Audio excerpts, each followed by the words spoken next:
Solana having a rough week, down about 15%. Digital asset treasury and crypto infrastructure company Solmate recently renaming itself to highlight its focus on Solana, raising $300 million from investors, including Cathie Wood's ARK Invest. For more on the company's pivot and Solana's outlook, Solmate CEO Marco Santori will join us now. He's a former Pantera Group general partner and chief legal officer at Kraken. Marco, great to have you with us.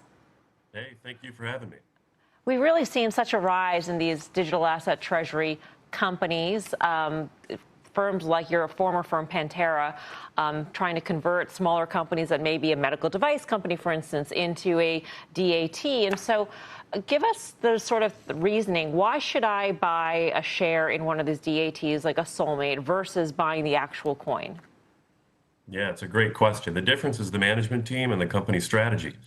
You can buy more SOL on day one if you just buy the SOL directly, for example, for Solana. But over time, treasury companies are calibrated to get you more SOL per share. And after, say, a year, you're going to have more SOL in a treasury company, generally speaking, than you would have had you bought that SOL just on your own. It's because the treasury company will stake it for you. The treasury company, like Solmate, will not only stake it, but also take those coins that you earn from staking and participate in DeFi with them. Plus, Solmate has a differentiating factor from any other stablecoin for any other treasury company out there, I should say. It's that we're standing up real infrastructure here in the UAE. As you can see, I'm not in studio. I'm actually here in Abu Dhabi, where it's quite late at night, and you've got me, part of the management team, working to actually generate more SOL per share than you could earn on your own. Does it matter what the underlying company does? Because, for instance, I was talking to somebody from Pantera, and they actually converted a medical device company into a digital asset treasury company, and that medical device company will continue making that medical device. Does that matter? I mean, in this whole scheme of access to capital, do you actually need that sort of underlying business, even if it's completely unrelated, in order to better access capital? This is a good question. I wouldn't say you need it. I think the underlying business is important because at the end of the day, what these treasury companies are doing is changing a treasury strategy for an already public company. For Solmate, we do have an underlying business. That business primarily owns sports teams. But we're doing more in addition to that business. Here in the UAE, we're standing up bare metal servers to run validators on Solana.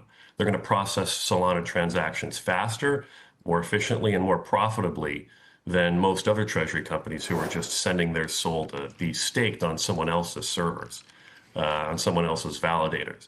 We think that's a core part of our strategy, and the fact that it's synergistic with our SOL per share growth, which is our key metric, is going to drive that, we think, durably and on into the future, both in bear markets and bull markets. And last quick question, the premium between the company and the coin, those premiums for DATs have been compressing of late. And I'm wondering how much of a premium do you think a DAT should trade relative to the underlying coin? I think a treasury company should have an MNAV that corresponds directly to the value of the management team and the vision and strategy of that company. There are a lot of treasury companies out there who are simply going to buy SOL and then stake it, and then use those proceeds to get more SOL and stake that SOL. We're not doing just that. At the end of the day, we also have an ongoing, meaningful business running Solana validators on our own metal that's going to generate more SOL per share, we think, than any other treasury company out there.